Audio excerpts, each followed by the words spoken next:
right, to the left, to the middle, and I happened to be listening to Rosie O'Donnell. That's at the left end. And I was in a fit of rage as I'm listening to her because she was talking about free speech. And Helen Thomas should have free speech, the right to say what she wants. And I support free speech. But you see, when you're a reporter for a major news organization, and you can't get the facts straight, and you say things on camera at the White House that are lies, that imply the Jews never lived in Israel, well, she's got the right to say whatever she wants to say, but she has the right to lose her job over it as well. Then there's Congressman Bob Etheridge from North Carolina, who was being interviewed by two college reporters, I think it was last week. And he didn't like the questions they were asking him, and he started to rough up the reporters. And this video has gone viral on the internet. Some of you have probably seen it. And he had to apologize for his behavior. And there are some people saying, well, it wasn't his fault. He was riled up and he had a moment. Well, you know who also had a moment? Moses. Moses had a moment. Whether it was the same thing as going after a reporter or saying something stupid or calling the masses the small people, you can argue that they're different things. But the fact is we learn from this week's Torah portion that once you gain a position of power, once people really look up to you, or you have the ability to mold and shape the world as whether we like it or not, as British Petroleum does, you best watch the way you behave.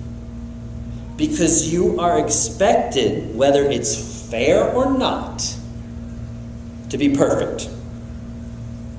And when you fail to be, you're going to be called on it. Moses had a very human response in this week's Torah portion, and that's why it's always bothered me. I've always felt badly that Moses was punished. But after this week and watching these cast of characters, just reminds me that our tradition is teaching us that important lesson.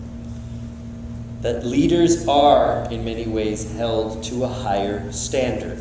Look at John Edwards and the countless other politicians who have lost careers because of infidelity.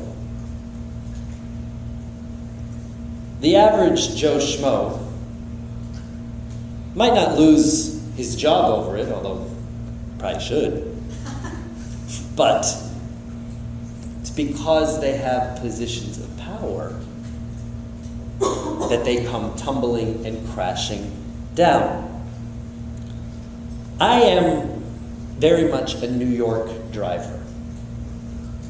I drive fast, and I can get angry when I drive. I have had to learn how not to drive like a New Yorker. Because all it takes is cutting off one congregant or experiencing road rage towards one of you, and I'll never hear the end of it. Rightfully so. The perks of leadership, whether it's being a little rabbi or a huge oil mogul or a politician or a teacher or whatever it is, are incredible. But with it, the Torah reminds us, is the incredible responsibility and the fact that you are held, fair or not, to higher standards. Moses lost it. And he came tumbling down. And he didn't get to enter Israel. And many incredible leaders have followed along with him. And it opened up my eyes as we watch leader after leader tumble and make mistakes. Torah says, be careful. Because we're a small group, I welcome